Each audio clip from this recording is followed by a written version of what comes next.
Nathan, nice to catch up with you. A couple of weeks now that you've been down at the club. First of all, a little bit hard to take at the weekend, wasn't it? Yeah, it was a tough game to lose. We felt like we had the better chances in the game. We should have put the game to bed early, to be honest. And when you concede in the last minute, it's always disappointing. But especially when you feel like you definitely don't deserve it, and it was tough to take. I know it's not nice things, as you've already quickly pointed out, but little setbacks like that along the way, can it help you become stronger as a team, as an individual as well for the future?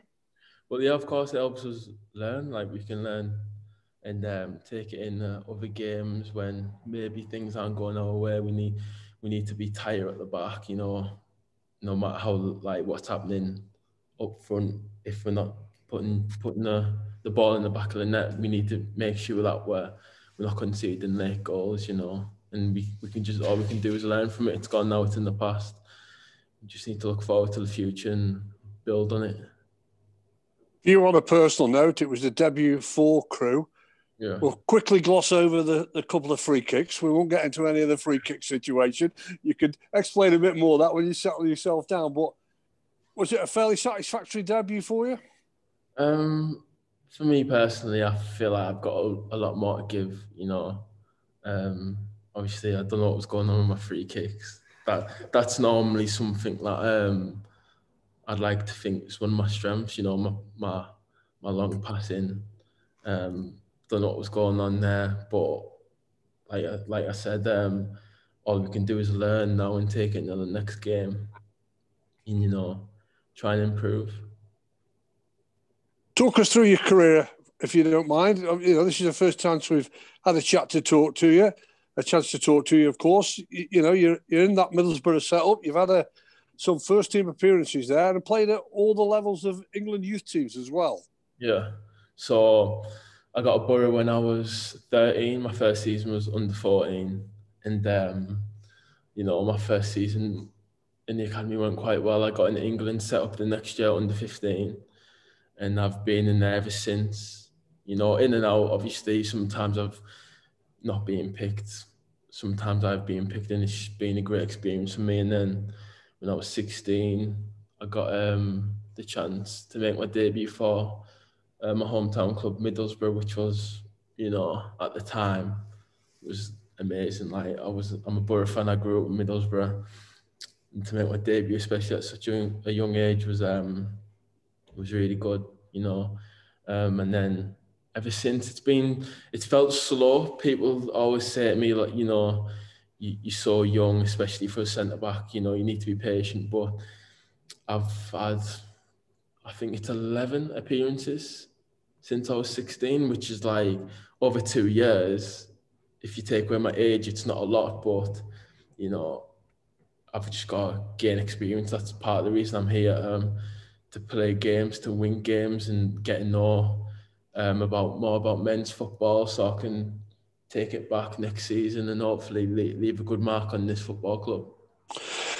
How important is it, as you've just made a little reference there, for a young central defender coming through, that you're now going to be playing games that really do matter, and hopefully your aim is to get a run between now and the end of the season with some terrific games that are coming up. We'll talk about one coming up on Saturday that I'm sure will bring a smile to your face in a moment or two's time. But how does that make you feel? Is that the aim for you?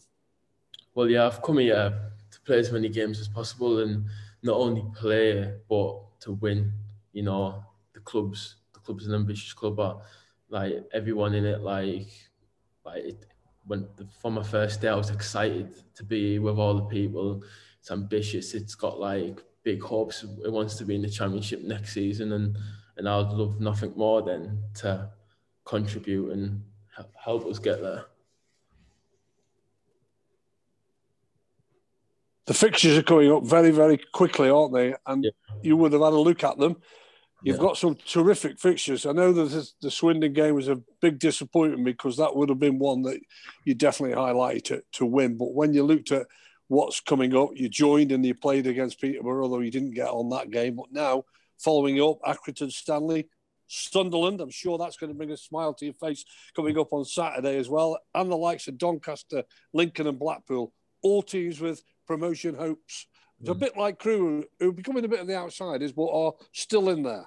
Yeah, well, yeah, it's exciting. Like, hopefully, if I get the chance to play, it's exciting to play against the best players in the league and the best teams in the league. And obviously, to play against Sunderland would be exciting to say the least. You know, being a Borough lad, there's a rivalry between Sunderland, and if we could get one over on them, it would be really good. But yeah, it's exciting. So hopefully, I get the chance to build on what happened on Saturday. You know, improve and look forward to the future and just take each game as it comes. Was it a no-brainer once you knew that the Crewe were interested? You obviously got Stephen Walker, a teammate up at the Borough that has been down here twice now. And once you knew that this loan was on for you, you wanted to make it happen and get yourself playing first-team football? Well, yeah, I knew a lot about Crewe even before the loan option came about. You know, Steve Walker told me a lot about the players, a lot about the people, the style of football, and it appealed to me from day one. And when I got the opportunity to come here, I spoke to the manager, and it was a no-brainer, really. Just come here and try and take your chance. And you know, I'm just happy to be here, wanting to improve and gain experience. I suppose it can help a little bit as well. He wasn't a bad centre-half at the lower leagues. The manager, he knows a little bit about being a centre-half, doesn't he? Yeah, I know. He helps me a lot in training. Little things like you can take from people like that. I've worked with Jonathan Woodgate at Middlesbrough, and like it's little things in your game that like they'll tell you about. They'll pull you aside. You'll see clips, and you can learn a lot off like ex-players, and especially when like our manager's so enthusiastic like he is, it's nothing but excitement coming in every day to train and wanting to learn and off people, you know.